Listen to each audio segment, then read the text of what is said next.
रात के लगभग 11:30 बज रहे थे। बाहर तेज हवा चल रही थी और बीच बीच में आसमान को चीरती बिजली की चमक पूरे माहौल को और भी वीरान बना रही थी। फ्लैट नंबर 904 की बालकनी में खड़ी वैदेही जाने कब से सड़क की ओर टकटकी लगाए देख रही थी। डाइनिंग टेबल पर रखा खाना कब का ठंडा पड़ चुका था, लेकिन उसने एक निवाला भी नहीं खाया था। उसकी आदत थी, समर्थ के बिना खाना उसके गले से उतरता ही नहीं था। हर 2 मिनट में वो मोबाइल की स्क्रीन देखती, फिर गहरी सांस लेकर दरवाजे की तरफ नज़र डाल देती।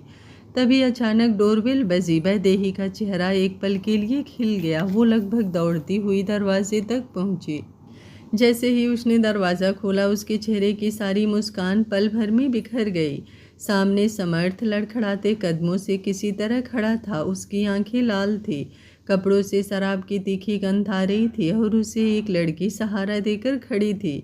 वैदेही का दिल जैसे धड़कना ही भूल गया। उसने बिना किसी शिकायत के तुरंत समर्थ का हाथ पकड़ना चाहा और कांपती आवाज़ में बोली, समर्थ, ये क्या हालत बना ली है आपने? आइए, मैं संभालती हूँ आपको। लेकिन उससे पहले ही वो लड़की हल्की सी मुस्कुराकर बोली, हेलो, मेरा नाम आद्या है, समर्थ की गर्लफ्रेंड हूँ मैं। आज इनकी तबीयत ठीक नहीं है, इसलिए इन्होंने कहा कि मैं इन्हें इनके कमरे तक छोड़ दूँ और अगर ज़रूरत पड़ी तो आज रात यहीं रुक कर इनका ध्यान रखूँ। वैदेही कुछ क्षण तक उसे देखती रह गई। उसकी उंगलियां वहीं ठिठक गई। उसने धीरे से कहा, मैं इनकी पत्नी हूँ, मेरे रहते किसी और को। उसकी बात पूरी भी नहीं हुई थी कि समर्थ ने लड़खड़ाते हुए अपना हाथ उठाकर उसे चुप रहने का इशारा किया। उसकी आवाज़ नशे से भारी थी, लेकिन हर शब्द किसी धारदार हथियार की तरह वैदेही के दिल को चीर रहा था।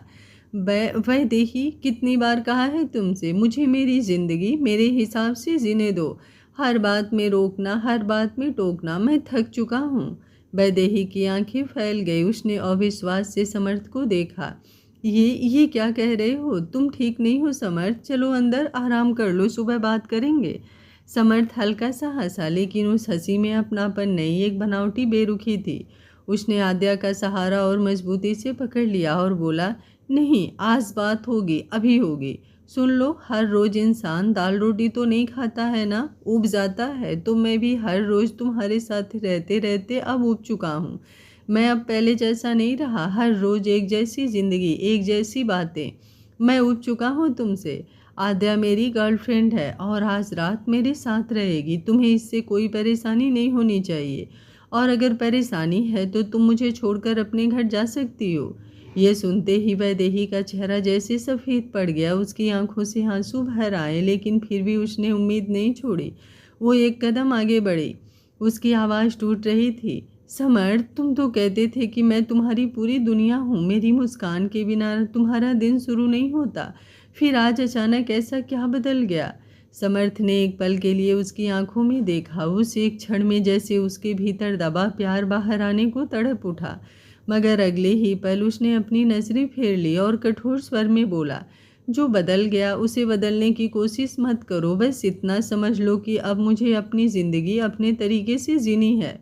इतना कहकर उसने आद्या के कंधे का सहारा लिया और धीरे धीरे अपने और वैदेही के कमरे की ओर बढ़ गया। दरवाज़ा बंद होने की आवाज़ पूरे घर में गूंज उठी। वैदेही वहीं दरवाजे के पास खड़ी रह गई। उसकी आंखों से आंसू बिना रुके बहते रहे।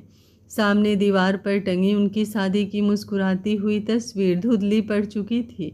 उसने कांपते हाथों से उस तस्वीर को देखा और फूट फूट कर रो पड़ी। उसे समझ ही नहीं आ रहा था कि कुछ महीनों पहले तक जो इंसान उसके बिना एक पल नहीं रह पाता था, आज वही उसे अपनी ज़िंदगी से दूर जाने के लिए कह रहा था। उस रात घर में सन्नाटा था, लेकिन वैदेही के टूटते हुए दिल की आवाज़ उस सन्नाटे से कहीं ज़्यादा तेज थी। वैदेही के पैरों से जैसे सारी ताकत निकल गई थी। वो धीरे धीरे दरवाजे के पास से चलकर ड्राइंग रूम के सोफे तक आई और वहीं बैठते ही दोनों हथेलियों से अपना चेहरा ढक लिया। उसके कंधे लगातार कांप रहे थे, आंखों से आंसू रुकने का नाम नहीं ले रहे थे। वो बार बार खुद से एक ही सवाल पूछ रही थी, क्या हो गया है मेरे समर्थ को? ऐसा क्यों हो गया वो? उसकी टूटी हुई आवाज़ खाली घर की दीवारों से टकरा कर वापस उसी के कानों में घुस रही थी। ये वही समर्थ तो नहीं हो सकता जिसने पिछले 1 साल में मुझे पलकों पर बिठा कर रखा, जो मेरी हल्की सी तबीयत खराब होने पर पूरी रात जाग कर मेरे माथे पर ठंडी पट्टियाँ रखता था, जो मेरे बिना खाना तक नहीं खाता था। फिर आज ऐसा क्या बदल गया? उसने अपने आंसू पोंछने की कोशिश की, लेकिन हर आंसू के साथ एक नई याद उसके दिल पर दस्तक देने लगी। धीरे धीरे उसकी बंद होती पलकों के सामने 1 साल पुरानी तस्वीर तैरने लगी। उस समय वो अपने ग्रेजुएशन के आखिरी साल में थी। हर सुबह घर में उसकी हंसी गूंजती थी। उसकी माँ निर्मला रोज उससे कहती, "वैदेही जल्दी उठ जा बेटा, कॉलेज के लिए देर हो जाएगी।" और वैदेही उनिंदी आंखें खोलकर मुस्कुराते हुए कहती, "बस माँ, 5 मिनट और।" तभी उसके पिता राजशेखर अखबार मोड़ते हुए हंस पड़ते, "तुम्हारी बेटी के 5 मिनट कभी पूरे ही नहीं होते।" ये सुनकर पूरा घर खिलखिला उठता। कुछ ही देर बाद वैदेही तैयार होकर नीचे आती तो निर्मला जी उसके सामने गर्मा गर्म नाश्ता रख देती। "खाली पेट कहीं नहीं जाना है?"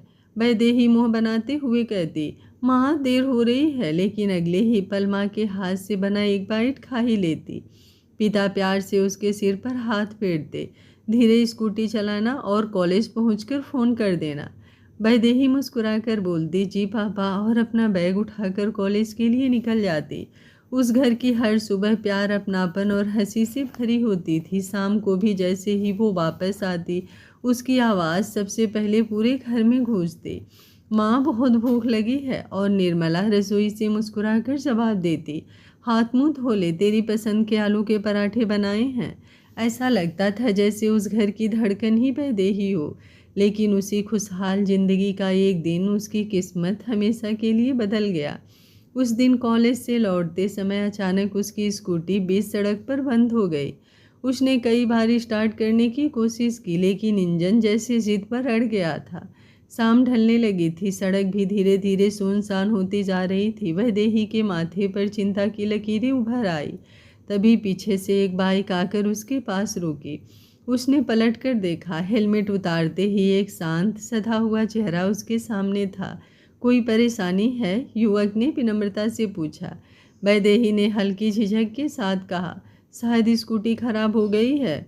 वो बिना ज़्यादा सवाल किए नीचे बैठ गया। कुछ मिनट तक उसने स्कूटी देखी, फिर मुस्कुराकर बोला, "अब एक बार स्टार्ट करके देखिए।" वैदेही ने जैसे ही सेल्फ दबाया, स्कूटी तुरंत स्टार्ट हो गई। उसके चेहरे पर राहत की मुस्कान फैल गई। "थैंक यू, सच में मैं तो बहुत परेशान हो गई थी।" युवक बस हल्का सा मुस्कुराया। "अब अंधेरा होने वाला है, अगर आपको बुरा ना लगे तो मैं आपके पीछे पीछे चलता हूँ, ताकि आप सुरक्षित घर पहुँच जाएं।" वैदेही ने कुछ पल उसे देखा। आज के समय में जहाँ लोग बिना मतलब किसी की मदद करने से बचते थे, वहाँ इस अजनबी की सादगी और जिम्मेदारी ने उसे भीतर तक छू लिया।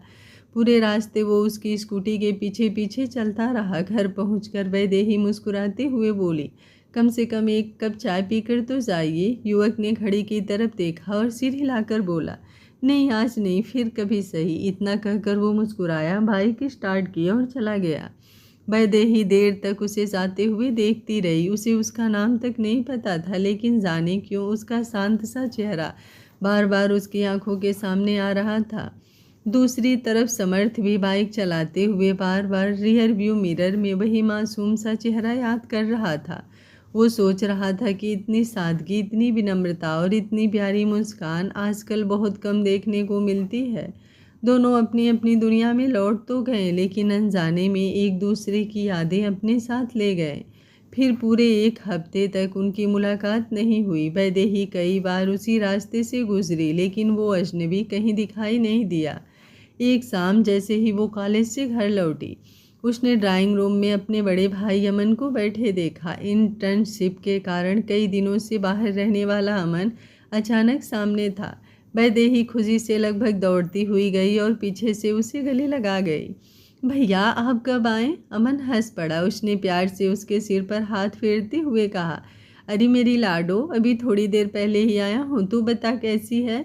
वैदेही ने मुस्कुराकर सिर हिलाया। तभी अमन ने अपने पास बैठे युवक की तरफ इशारा किया, "आ, तुझे अपने सबसे अच्छे दोस्त से मिलवाता हूँ। ये है समर्थ।" नाम सुनते ही वैदेही की नज़र जैसे वहीं ठहर गई। सामने वही शांत सा चेहरा बैठा था जिसने उस दिन उसकी मदद की थी। समर्थ भी उसे देखकर कुछ क्षण के लिए चुप रह गया। वैदेही के होठों पर अनायास मुस्कान आ गई। भैया, मैं इनसे मिल चुकी हूँ। अमन भी हैरानी से कभी समर्थ को देखता, कभी अपनी बहन को। अच्छा, कब? वैदेही ने मुस्कुराकर उस दिन की पूरी घटना बता दी। बात खत्म होते ही समर्थ ने भी मुस्कुराकर हामी भर दी। अमन जोर से हंसा। वाह, मैं तो बड़े गर्व से तुम दोनों की पहचान कराने वाला था, लेकिन तुम लोग तो पहले ही मिल चुके हो। फिर उसने हंसते हुए समर्थ से कहा, लेकिन एक बात याद रखना, ये मेरी प्यारी बहन जो है ना, जितनी सीधी दिखती है उतनी है नहीं। बहुत शैतान है वो, इससे ज़रा बच कर रहना। भैया, वैदेही ने हल्का सा मुंह फुलाया और जाकर उसके सीने से लग गई। अमन ने हंसते हुए उसके सिर पर हल्की सी चपत लगाई। चल, अब नाराज मत हो, हमारे लिए अपने हाथ की अदरक वाली चाय बना ला। फिर उसने गर्व से समर्थ की तरफ देखा। तुझे पता है, ये जो चाय बनाएगी ना, एक बार पी लो तो किसी होटल की चाय याद नहीं रहेगी। इतनी अच्छी चाय बनाती है मेरी बहन। वैदेही मुस्कुराते हुए रसोई की ओर बढ़ गई, जबकि ड्राइंग रूम में बैठे समर्थ की नजरें अनजाने ही उसके पीछे चली गई। शायद उसी पल बिना किसी शोर के दो दिलों में एक बेहद खूबसूरत कहानी ने चुपचाप जन्म ले लिया था। धीरे धीरे समय अपनी रफ्तार से आगे बढ़ता गया। मौसम बदलते रहे, कैलेंडर के पन्ने पलटते रहे, लेकिन कुछ एहसास ऐसे थे जो हर गुजरते दिन के साथ और गहरे होते जा रहे थे। अब समर्थ कभी कभी अमन से मिलने उसके घर आने लगा था। हर बार दरवाजे की घंटी बजते ही ना जाने क्यों वैदेही का दिल जोर जोर से धड़कने लगता। अगर दरवाजे पर समर्थ खड़ा मिल जाता तो उसके चेहरे पर बिना कोशिश के एक प्यारी सी मुस्कान खिल उठती। समर्थ भी उसे देखकर हल्के से मुस्कुरा देता। दोनों की मुस्कानें छोटी होती थी, लेकिन उनमें अनकहे एहसासों की पूरी दुनिया छिपी होती थी। जब भी समर्थ और अमन ड्राइंग रूम में बैठकर किसी प्रोजेक्ट, कॉलेज या भविष्य की बातें करते, वैदेही कभी पानी देने के बहाने, कभी चाय के बहाने, तो कभी अमन से कोई छोटा सा सवाल पूछने के बहाने वहां आ जाती। वो उनके पास बैठती तो थी अमन से बात करने के लिए, लेकिन उसकी निगाहें जाने अनजाने बार बार समर्थ पर ही टिक जाती। समर्थ भी जब कभी किसी बात पर मुस्कुराता, वैदेही चुपके से उसे देख लेती और फिर तुरंत अपनी निगाहें झुका लेती। दोनों में आज तक प्यार का इजहार तो दूर, कभी खुलकर दोस्ती भी नहीं हुई थी, लेकिन दिलों की खामोशियाँ एक दूसरे को पहचानने लगी थी। अमन भी अपनी बहन को बचपन से जानता था। उसकी हर मुस्कान और हर झिझक को पढ़ना उसे आता था। वो कई बार वैदेही को चुपके से समर्थ की तरफ देखते हुए पकड़ लेता और फिर मुस्कुरा कर मन ही मन सोचता, लगता है मेरी लाडो के दिल में कोई दस्तक दे चुका है। लेकिन उसने कभी इस बारे में कुछ नहीं कहा, क्योंकि वो समर्थ को बहुत अच्छी तरह जानता था। समर्थ उन लड़कों में से नहीं था जो हर दूसरी लड़की से दोस्ती या प्यार के सपने देखा करते थे। वो बेहद शांत, जिम्मेदार, ईमानदार और अपने लक्ष्यों के प्रति पूरी तरह समर्पित लड़का था। उसके लिए पढ़ाई और अपने भविष्य से बढ़कर कुछ नहीं था। कॉलेज के इतने सालों में उसने कभी किसी लड़की को झूठी उम्मीद नहीं दी थी, ना ही कभी किसी रिश्ते में पड़ा था। उसकी दुनिया बस दो लोगों तक सीमित थी, उसकी माँ और उसका सपना। घर लौटते ही उसकी सारी जिम्मेदारियां फिर उसी छोटे से मकान की चौखट पर उसका इंतज़ार करती थी, जहाँ उसकी माँ संगीता मेहरा अकेली रहती थी। उम्र अभी 50 के आसपास ही थी, लेकिन चेहरे की झुर्रियाँ और आंखों की थकान उन्हें 60 साल की दिखाने लगी थी। वजह सिर्फ एक थी, पति का अचानक साथ छूट जाना। कई साल पहले एक सड़क दुर्घटना ने उनके जीवन की सारी खुशियां एक ही पल में छीन ली थी। समर्थ के पिता प्रकाश मेहरा एक बेहद सुलझे हुए, ईमानदार और परिवार से बेइंतहा प्यार करने वाले इंसान थे। वो अपनी पत्नी संगीता से इतना प्रेम करते थे कि जब तक उन्हें अपने हाथों से पहला निवाला ना खिला दे, खुद खाना शुरू नहीं करते थे। छोटी छोटी बातों में उनका ख्याल रखना, बिना वजह मुस्कुरा कर उन्हें देखना और हर मुश्किल में उनका हाथ थाम लेना उनकी आदत थी। दोनों का रिश्ता देखकर लोग कहा करते थे कि सच्चा जीवन साथी शायद ऐसा ही होता है, लेकिन किस्मत को कुछ और ही मंजूर था। एक हादसे ने प्रकाश मेहरा को हमेशा के लिए उनसे छीन लिया।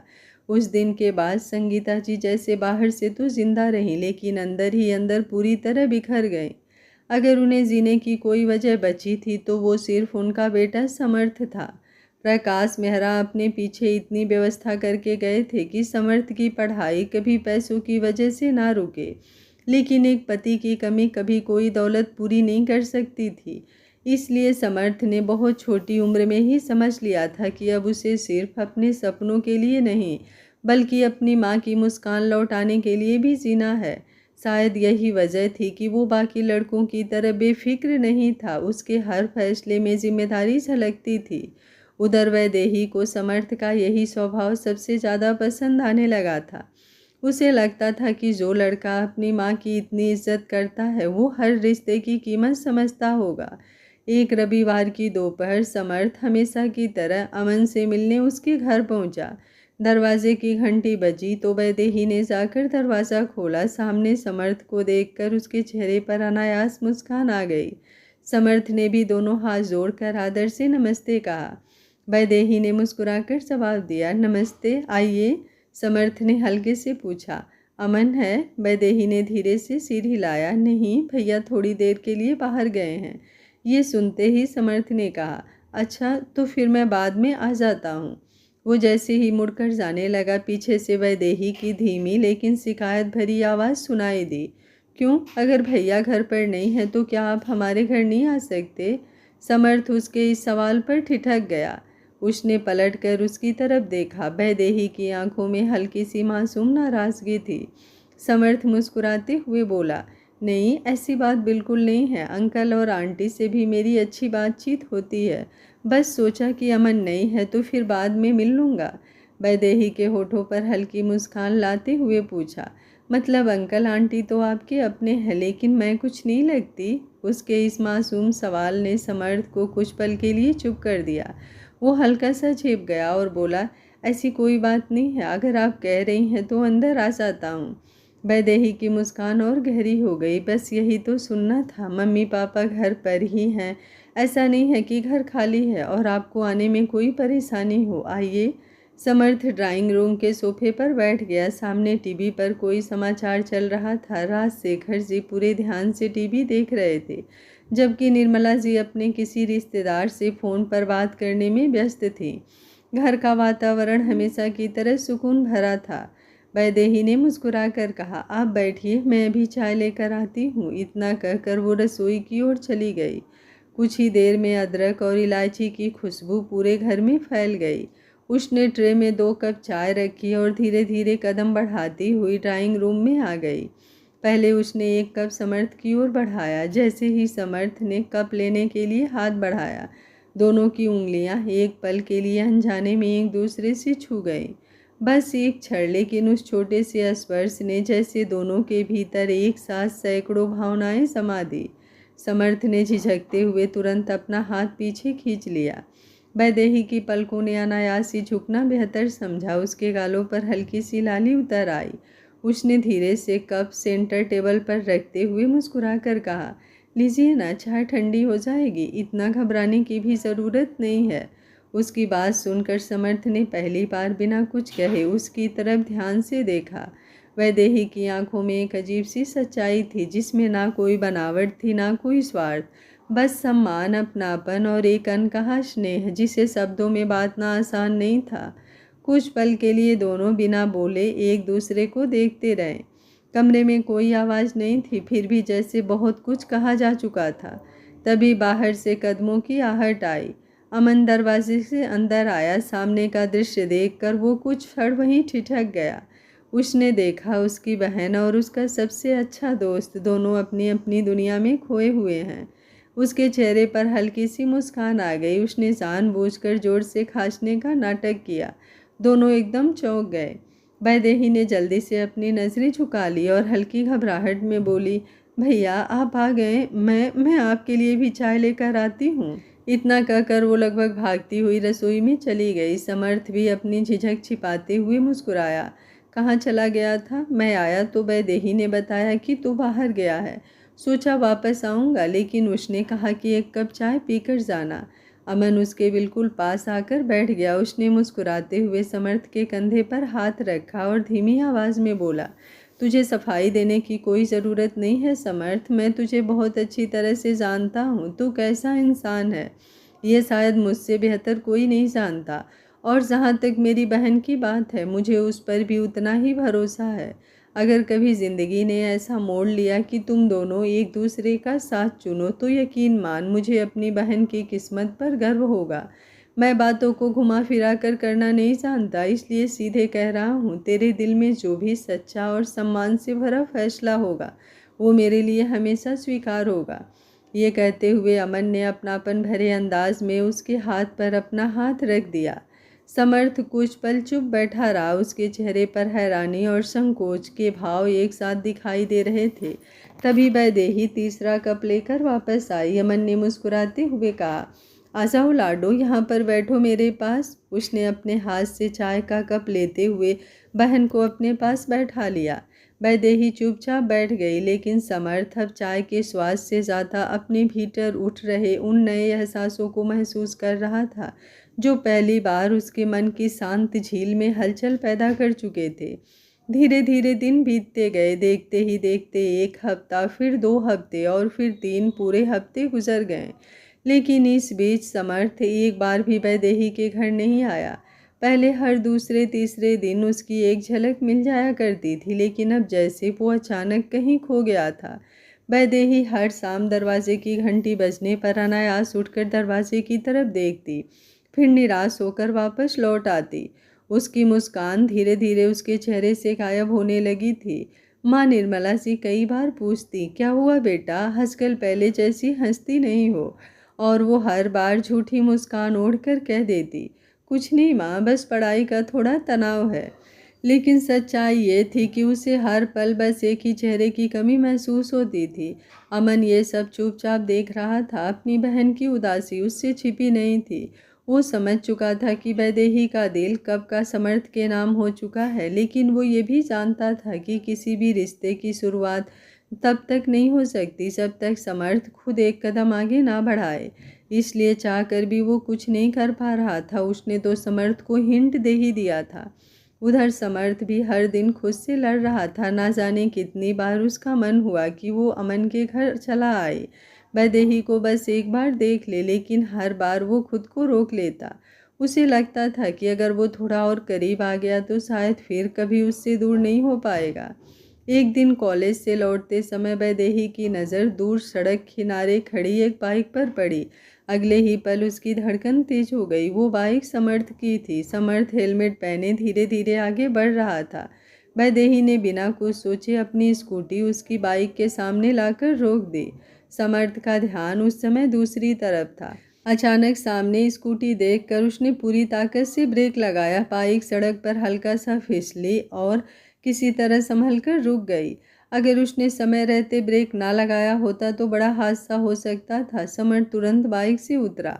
उसके चेहरे पर घबराहट और गुस्सा दोनों साथ दिखाई दे रहे थे। उसने हेलमेट उतारते हुए कहा, तुम पागल हो गई हो क्या वैदेही? कोई इस तरह बीच सड़क पर गाड़ी रोकता है? अगर कुछ हो जाता तो? वो जगह सुनसान थी। दूर दूर तक कोई दिखाई नहीं दे रहा था, लेकिन वैदेही जैसे उसके एक भी शब्द को सुन नहीं रही थी। वो तेज कदमों से उसके पास आई और गुस्से से उसकी शर्ट का कॉलर पकड़ लिया। उसकी आंखें आंसुओं से भरी थी। कांपती हुई आवाज़ में उसने कहा, हाँ, पागल हो गई हूँ मैं, और अगर हो गई हूँ तो क्या कर लेंगे आप? समर्थ उसकी आंखों में भरे हुए दर्द को देखकर कुछ पल के लिए शांत पड़ गया। उसका गुस्सा जैसे उसी पल गायब हो गया। उसने धीरे से कहा, क्या बात है वेदू, इतनी नाराज़ क्यों हो? वैदेही की आंखों से आंसू बह निकले। उसने कांपती आवाज़ में कहा, आपको सच में नहीं पता क्या बात है, या फिर जानबूझकर अनजान बन रहे हैं आप? क्या हर बात कहनी पड़ती है? क्या बिना बोले किसी के दिल की आवाज़ सुनाई नहीं देती? क्या आपको ज़रा भी एहसास नहीं है कि मैं किस बात से टूट रही हूँ? समर्थ सब समझ रहा था। उसके दिल का हर कोना वैदेही की हर बात सुन रहा था, लेकिन उसकी मजबूरी उसे सच स्वीकार करने नहीं दे रही थी। उसने अपनी नज़रें झुका ली और नज़रें चुराते हुए धीमे स्वर में बोला, देखो वैदेही, मैं सच कह रहा हूँ, मुझे समझ में नहीं आ रहा तुम क्या कहना चाहती हो। घर पर सब ठीक है ना? कोई परेशानी है क्या? वैदेही हल्की सी कड़वी हंसी हंसी और उसे अपनी तरफ थोड़ा सा खींचते हुए बोली, परेशानी घर में नहीं है, परेशानी यहाँ है। उसने अपना हाथ अपने दिल पर रख लिया। आप कहाँ चले गए थे समर्थ? 3 हफ्ते, पूरे 3 हफ्ते हो गए। मैं हर दिन आपका इंतज़ार करती रही। अमन भैया से भी कई बार आपको बुलवाया, फिर भी आप नहीं आए, क्यों? क्या मैं इतना भी नहीं जान सकती कि आखिर वजह क्या है? समर्थ ने गहरी सांस ली। उसकी आवाज़ में मजबूरी साफ झलक रही थी। बस समय नहीं मिल पाया। कॉलेज का आखिरी साल है, इंटर्नशिप भी चल रही है और माँ की तबीयत भी कुछ दिनों से ठीक नहीं है। वैदेही कुछ क्षण तक उसे देखती रही, फिर धीरे धीरे उसने उसकी कॉलर छोड़ दी। उसकी आवाज़ अब पहले से बहुत धीमी हो चुकी थी। सॉरी, मुझे इस तरह आप पर गुस्सा नहीं करना चाहिए था। आखिर मेरा कोई हक ही क्या है आप पर? इतना कहकर वो मुड़ी और आगे बढ़ने लगी। तभी पीछे से समर्थ ने कांपते हुए हाथों से उसकी कलाई पकड़ ली। वैदेही रुक गई, लेकिन उसने पीछे मुड़कर नहीं देखा। समर्थ की आवाज़ भर्रा गई थी। वैदेही, मैं जानता हूँ तुम मुझसे प्यार करती हो। ये सुनते ही वैदेही की सांस जैसे थम गई। लेकिन मैं, समर्थ ने आंखें बंद कर ली, मैं तुम्हें वो खुशियाँ नहीं दे सकता जो तुम डिज़र्व करती हो। अभी मेरे पास ना कोई नौकरी है, ना बड़ा घर, ना तुम्हारे जैसा भरा पूरा परिवार। मेरी दुनिया सिर्फ मेरी माँ तक ही सीमित है। तुम जिस घर में पली बड़ी हो, जहाँ हर रिश्ते में प्यार है, हंसी है, वहाँ से निकल कर मेरे छोटे से संसार में कैसे रह पाओगे? कुछ पल तक चारों तरफ खामोशी छाई रही। फिर वैदेही के होठों पर एक ऐसी मुस्कान आई जिसमें दर्द ज़्यादा था और खुशी बिल्कुल नहीं। उसने बिना पूछे मुड़े धीरे से कहा, जब मेरी पूरी ज़िंदगी का फैसला भी आपने अकेले ही कर लिया समर्थ, तो फिर मेरे कुछ कहने का क्या ही फ़ायदा? इतना कहकर वैदेही ने अपने कांपते कदम आगे बढ़ाने चाहे, लेकिन तभी पीछे से समर्थ की टूटी हुई आवाज़ आई, आई एम सॉरी वैदू, प्लीज़ मुझे माफ़ कर दो। उस आवाज़ में इतना दर्द था कि वैदेही के कदम वहीं थम गए। उसने आंखें बंद कर ली। उसकी पलकों पर ठहरे आंसू गालों पर उतर आए। पीछे खड़ा समर्थ जैसे अपने ही शब्दों के बोझ तले बिखर चुका था। उसकी आवाज़ कांप रही थी। मैं सब कुछ जानते हुए भी अनजाना बनता रहा वैदू। तुम्हारी आंखों में अपने लिए प्यार देखता था, फिर भी हर बार नजरें चुरा लेता था। मैंने तुम्हें जितना दर्द दिया है उसका हिसाब शायद मैं पूरी ज़िंदगी नहीं चुका पाऊंगा, लेकिन यकीन मानो मेरा इरादा कभी तुम्हारा दिल दुखाने का नहीं था।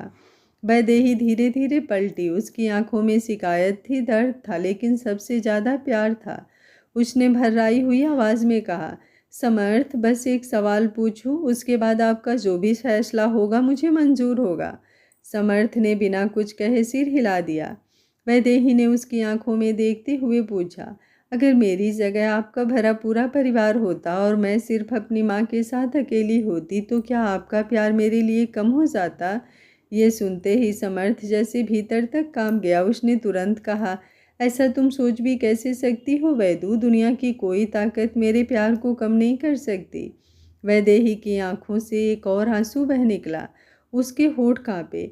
तो फिर आप मेरे लिए ऐसा कैसे सोच सकते हैं? आपने कैसे मान लिया कि मैं आपके साथ खुश नहीं रह पाऊंगी? आपने कैसे तय कर लिया कि मुझे किसकी ज़िंदगी में रहना चाहिए? आपने मेरे हिस्से का फैसला भी खुद ही कर लिया और मुझे बताने की ज़रूरत भी नहीं समझी। क्या प्यार सिर्फ आपकी तरफ से था समर्थ, मेरा नहीं? क्या दर्द सिर्फ आपको होता है, मैं नहीं तड़पती? मानती हूँ मेरा आपके ऊपर कोई हक नहीं है, लेकिन क्या मेरा खुद के ऊपर भी कोई हक नहीं है कि मैं अपने लिए कोई फैसला ले सकूँ? हर सवाल के साथ उसकी आवाज़ टूटती जा रही थी। समर्थ की आंखों में भी आंसू बह निकले। उसने दोनों हाथों से अपना चेहरा थाम लिया, फिर मुश्किल से खुद को संभालते हुए बोला, ऐसा मत कहो वैदू, मेरे ऊपर अगर किसी का सबसे ज़्यादा हक है तो सिर्फ तुम्हारा। सच तो ये है कि जिस दिन सड़क पर तुम्हारी स्कूटी खराब हुई थी, उसी दिन तुम मेरे दिल में उतर गई थी। सारे हक, सारे अधिकार उसी दिन मैंने तुमको दे दिए थे। उसके बाद हर मुलाकात ने मेरे यकीन को और गहरा किया। मैं तुम्हें हर दिन पहले से ज़्यादा चाहने लगा था, लेकिन एक डर, एक ऐसा डर था जो मुझे हर रात सोने नहीं देता था। मैंने अपनी माँ को अपने पिता के जाने के बाद हर रोज़ टूटते देखा है। उनकी आंखों में खालीपन देखा है, एक पूरे परिवार के बिखर जाने का दर्द देखा है। मैं नहीं चाहता था कि कभी मेरी वजह से तुम्हारी मुस्कान भी छिन जाए, इसलिए मैं खुद पीछे हटता रहा ताकि तुम्हारी ज़िंदगी आसान रहे। लेकिन मैं भूल गया कि तुम्हारी ज़िंदगी का फैसला करने का हक सिर्फ तुम्हारा है, मेरा नहीं। उसकी आवाज़ अब पूरी तरह भर्रा चुकी थी। उसने कांपते हुए कहा, आई लव यू वैदुष, इतना शायद मैं कभी बता भी नहीं पाऊँ। मैं तुम्हें दुख देने के बारे में सोच भी नहीं सकता, लेकिन सबसे ज़्यादा दर्द मैंने ही तुम्हें दिया है। हो सके तो मुझे माफ़ कर दो। इतना कहते कहते उसकी आंखों से आंसू लगातार बहने लगे। उसने बिना किसी झिझक के अपने दोनों हाथ उसकी ओर फैला दिए। उन फैले हुए हाथों में कोई जिद नहीं थी, कोई अधिकार नहीं था, बस एक टूटा हुआ दिल था जो अपने सबसे दिल के करीब, दिल में बसे हुए शख्स से क्षमा मांग रहा था।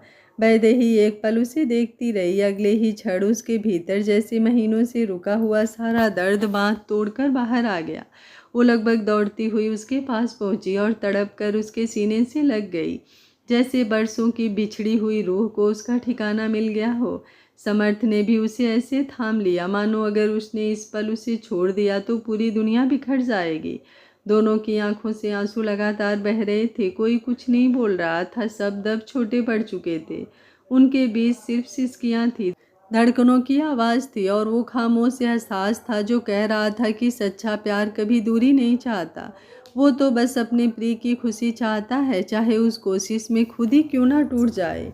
उस सुनसान सड़क पर उस दिन दो लोग सिर्फ एक दूसरे से नहीं मिले थे, बल्कि अपने सारे डर, सारी गलतफहमियां और अपने दिलों में दबे अनकहे प्रेम से भी पहली बार खुलकर मिल पाए थे। सुबह की पहली किरण खिड़की के हल्के सफ़ेद पर्दों से छन कर धीरे धीरे कमरे में उतरने लगी। सुनहरी धूप की वो मुलायम रोशनी कमरे के हर कोने को छूती हुई जैसे एक नई सुबह का संदेश दे रही थी। इसलिए उस कमरे में पसरे सन्नाटे पर उसका कोई असर नहीं पड़ रहा था। बाहर पेड़ों की डालियों पर बैठी चिड़िया अपनी मीठी चहचहाहट से पूरे वातावरण को जीवंत बना रही थी। उनकी मधुर आवाज़ें धीरे धीरे पूरे घर में फैलने लगी। वही चहचहाहट वैदेही के कानों तक पहुंची तो उसकी खुली पलकों में छलता हुआ ख्वाब धीरे धीरे अतीत की गलियारों को छोड़कर वर्तमान की पगडंडी पकड़ चुका था। पूरी रात वैदेही की पलकें बंद तक नहीं हुई थी। नींद की आगोश से बस खुली आंखों से अपने अतीत के ख्वाबों को देख रही थी। कुछ पल तक वो बिल्कुल निश्चल लेटी रही। उसकी सूनी आंखें बस छत को देखती रहीं, जैसे वहाँ कोई जवाब तलाश रही हो।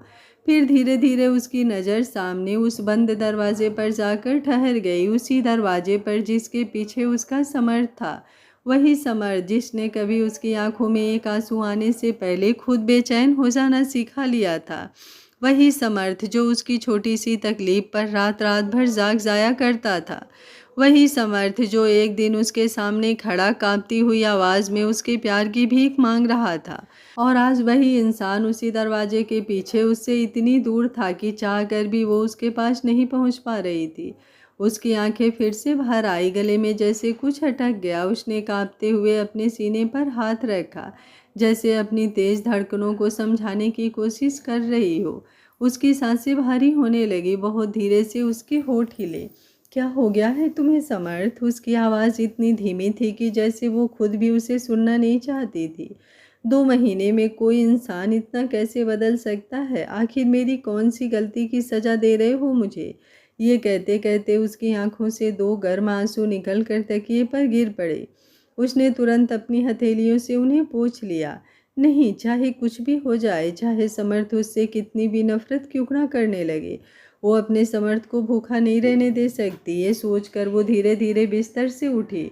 उसके कदमों में पहले जैसी फुर्ती नहीं थी। वो वॉश बेसिन तक गई, ठंडे पानी से अपना चेहरा धोया, आईने में खुद को देखा तो अपनी ही आंखों की सूजन देखकर पल भर के लिए उसका दिल और भारी हो गया। उसने कांपते हाथों से अपने बाल संवारे, गहरी सांस ली और खुद को संभलने की कोशिश करती हुई रसोई की तरफ बढ़ गई। रसोई में पहुंचकर उसने चाय चढ़ा दी। जैसे ही पानी में अदरक और इलायची डाली, उसकी खुशबू धीरे धीरे पूरे घर में फैलने लगी। वही खुशबू जो कभी समर्थ के चेहरे पर मुस्कान ले आया करती थी। चाय बनाते समय उसकी आंखों के सामने बार बार समर्थ का मुस्कुराता हुआ चेहरा घूम रहा था। वो दृश्य जब दोनों एक ही कप में चाय पीते हुए छोटी छोटी बातों पर हंस पड़ते थे। उन यादों ने उसके होठों पर एक हल्की सी मुस्कान तो ला दी, लेकिन अगले ही पल वो मुस्कान दर्द में बदल गई। उसने आदत से मजबूर होकर 2 कप निकाल लिए, लेकिन अगले ही पल उसका हाथ रुक गया। कुछ सेकंड तक वो दोनों कपों को देखती रही, फिर बहुत धीरे से उसने एक कप वापस रख दिया। उसके होठों पर दर्द भरी मुस्कान आ गई। अब तो मेरे साथ चाय भी नहीं पीते। उसने खुद से इतना ही कहा और एक ही कप ट्रे में रख कर धीरे धीरे समर्थ के कमरे की तरफ बढ़ गई। कमरे के बाहर पहुंचकर उसने कुछ पल दरवाजे को देखा। उसकी उंगलियां कांप रही थी। उसने बहुत हल्के से दरवाज़ा खटखटाया, जैसे उसे डर हो कि कहीं उसकी आवाज़ से भी समर्थ नाराज ना हो जाए। समर्थ, चाय बना दिया है, प्लीज़ एक बार दरवाज़ा खोल दीजिए। उसकी आवाज़ में इतनी विनती थी कि पत्थर दिल भी पिघल जाए। कमरे के अंदर दरवाजे के ठीक पास बैठा समर्थ पूरी रात वहीं फर्श से टिक कर बैठा रहा था। उसकी पीठ दीवार से लगी हुई थी और आंखों के सामने बस एक ही चेहरा बार बार घूम रहा था, उसकी वेदू का। कल रात का वो टूटा हुआ चेहरा, उसकी भीगी हुई आंखें, उसके कांपते हुए होठ, सब कुछ समर्थ की आत्मा को भीतर तक चीर रहे थे। रोते रोते कब उसकी आंख लग गई उसे खुद भी पता नहीं चला। जैसे ही उसके कानों में वैदेही की आवाज़ पड़ी, उसकी पलकों ने झटके से खुलना स्वीकार किया। अगले ही पल उसकी आंखों से आंसुओं की एक नई धारा बह निकली। उसने तुरंत अपने होठ भींच लिए ताकि बाहर तक उसकी सिसकियों की आवाज़ ना पहुंच जाए। उसके लिए दुनिया की सबसे कठिन बात यह थी कि जिस लड़की के चेहरे पर वो हमेशा मुस्कान देखना चाहता था, आज उसी को उसने अपने ही हाथों से रुला दिया था। हर आंसू उसे ऐसा महसूस करा रहा था जैसे किसी ने उसके सीने में हजारों नुकीले कांच चुभो दिए हों। बिस्तर पर बैठी आद्या बहुत देर से उसे देख रही थी। उसने पूरी रात समर्थ की आंखों में नींद नहीं देखी थी, सिर्फ दर्द देखा था। वो धीरे से उठी, उसके पास आई और बहुत प्यार से उसके कंधे पर हाथ रख दिया। धीमी आवाज में वो बोली, समर्थ अब बस भी करो, उसे सब सच बता दो। जिस दर्द से तुम उसे बचाना चाहते हो ना, उससे कहीं ज़्यादा दर्द तुम उसे अभी दे रहे हो। समर्थ ने बिना सिर उठाए अपने आंसू पोंछे। उसका गला पूरी तरह चोक हो चुका था। नहीं आद्या, कभी नहीं, किसी भी हालत में नहीं। उसकी आवाज़ इतनी टूटी हुई थी कि हर शब्द उसके सीने को चीर कर बाहर आ रहा था। आद्या की आंखें भी भर आई। तुम्हें क्या लगता है सच जानकर वो टूट जाएगी? नहीं समर्थ, वो तुम्हें संभालेगी, तुम्हारा हाथ कभी नहीं छोड़ेगी। लेकिन जो तुम कर रहे हो ना, उसमें वो हर दिन थोड़ा थोड़ा टूट रही है। बाहर खड़ी है तुम्हारे लिए चाय लेकर। कल रात तुमने उसके दिल के कितने टुकड़े किए, फिर भी सुबह की पहली चाय तुम्हारे लिए बनाई है उसने। इतना प्यार हर किसी की किस्मत में नहीं होता समर्थ। समर्थ ने दोनों हाथों से अपना चेहरा ढक लिया, उसके कंधे तक कांप रहे थे। मैं समझ रहा हूँ आद्या, लेकिन मुझसे उसे कुछ नहीं मिल सकता, मैं कुछ नहीं दे सकता हूँ उसे। हर पल समझ रहा हूँ, उसकी हर सिसकी मेरे सीने में चुभ रही है, उसका हर आंसू मेरी सांसें रोक देता है, लेकिन मैं उसे अभी कुछ नहीं बता सकता। अगर उसे सच पता चल गया ना, तो मेरी वेदू जीते जी मर जाएगी, उसकी आंखों की रोशनी चली जाएगी। मैं उसे इस तरह टूटते हुए नहीं देख सकता, इसलिए उसे मुझसे नफरत करनी ही होगी। उसे यकीन होना होगा कि मैं बदल गया हूँ, तभी शायद एक दिन वो मेरे बिना जीना सीख पाएगी। ये कहते कहते उसकी आवाज़ पूरी तरह भर्रा गई।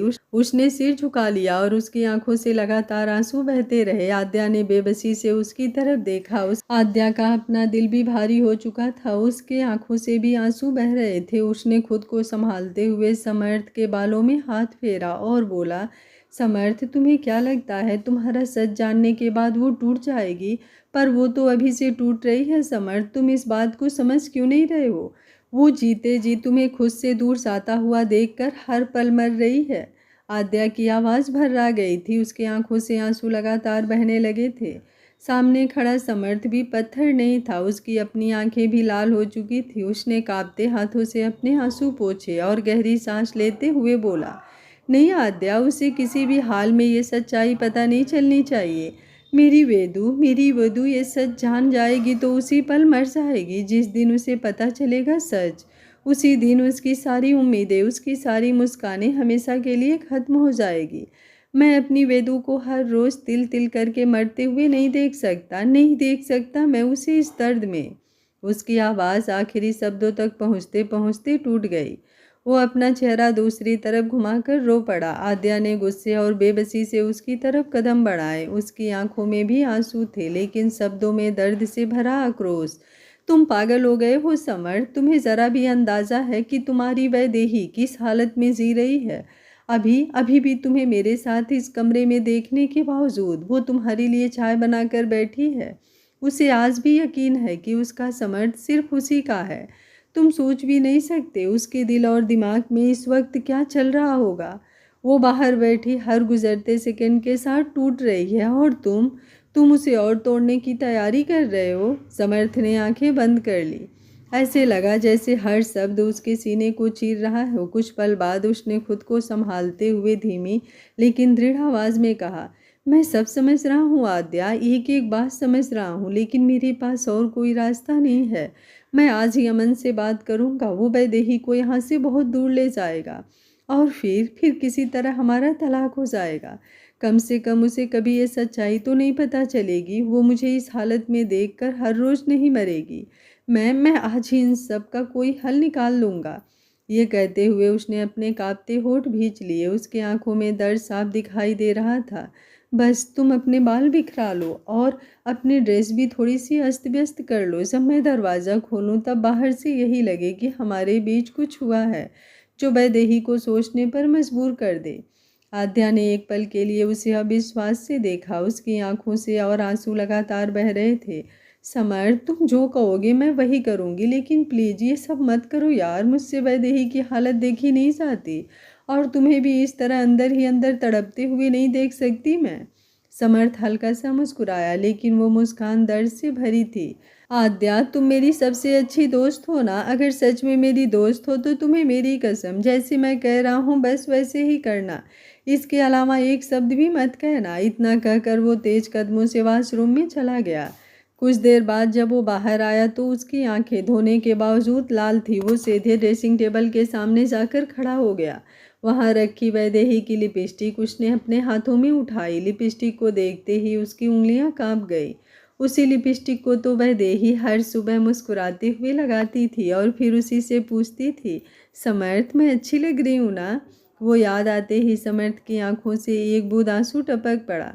उसने कांपते हाथों से वही लिपस्टिक अपने सीने पर घिस दी, फिर अपने गालों पर और गर्दन के पास भी कुछ निशान बना दिए। हर निशान बनाते समय ऐसा लग रहा था जैसे वो अपने ही दिल पर कोई गहरा जख्म बना रहा हो। आईने में खुद को देखकर उसकी सांसें भारी हो गई। माफ़ कर देना वेदू, उसने आईने में अपनी ही आंखों में देखते हुए बहुत धीमे से कहा। तुम्हें मुझसे नफरत करवाने के लिए मुझे खुद अपनी नज़रों में गिरना पड़ेगा। उसने जल्दी से अपने आंखों के आंसू पोंछे, गहरी सांस ली और फिर आद्या की तरफ मुड़ा। रेडी रहना। आद्या ने सिर झुका लिया।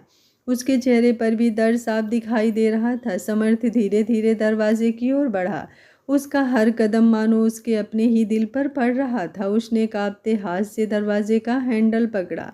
बाहर वैदेही अब भी दोनों हाथों में चाय की ट्रे संभाले खड़ी थी। उसके चेहरे पर वही मासूम सी मुस्कान थी जिसमें अपने पति के लिए इंतज़ार, भरोसा और ढेर सारा प्यार भरा हुआ था। अगले ही पल दरवाज़ा धीरे से खुला। समर्थ बाहर आया। वैदेही की नज़र जैसे ही उस पर पड़ी, उसकी दुनिया उसी पल थम गई। उसे ना कमरे का अंदरूनी दृश्य दिखाई दिया, ना ही कोई लिपस्टिक के निशान और ना आसपास खड़ी कोई और चीज़। उसकी आंखें तो बस अपने समर्थ के चेहरे पर आकर ठहर गई। वो उसी को देखती रह गई, उसके बिखरे हुए बाल और उसकी आंखों में छिपा हुआ वो अथाह दर्द। एक पल के लिए समय जैसे रुक गया। वैदेही के हाथ कांपने लगे। उसकी उंगलियां ट्रे को पकड़े हुए भी अपना संतुलन खोने लगी। उसकी सांसें भारी हो गई। उसे ऐसा लगा जैसे किसी ने उसके सीने से धड़कता हुआ दिल निकाल दिया हो। अगर मेरा समर्थ खुश है तो उसकी आंखों में खुशी क्यों नहीं दिखाई दे रही। अगर वो मुझे बस तकलीफ़ दे रहा है तो उसकी आंखों में मेरे हिस्से की तकलीफ़ भी क्यों दिखाई दे रही है, क्यों? सच बता रही हूँ, अगर इस कहानी को आप लोगों का और यूट्यूब की तरफ से रिस्पांस नहीं मिला तो पक्का मैं बता रही हूँ मैं सिर्फ बिलियनियर्स की ही कहानी लाऊंगी, क्योंकि उसी तरह की कहानियों पर रिस्पांस मिलता है। अच्छी कहानियाँ जिससे हमें कुछ सीख मिलने को मिले उस पर तो रिस्पांस मिलता ही नहीं है। अगर आप लोगों को कहानी का पहला पार्ट अच्छा लगा होगा तो कमेंट बॉक्स में अपनी राय ज़रूर दीजिएगा। आप लोग इतना सारा कमेंट करिए और वीडियो को लाइक करिए कि यूट्यूब इस कहानी को आगे बढ़ाने पर मजबूर हो जाए। अगर आप लोगों को मेरे द्वारा लाई गई कहानियाँ अच्छी लगती है तो वीडियो को एक लाइक तो कर ही दिया करो यार। लाइक करने में तो सिर्फ एक आइकन को टच करना होता है और कुछ भी नहीं। मिलते हैं कहानी के अगले भाग में, तब तक स्वस्थ रहिए, मस्त रहिए, अपना ख्याल रखते रहिए।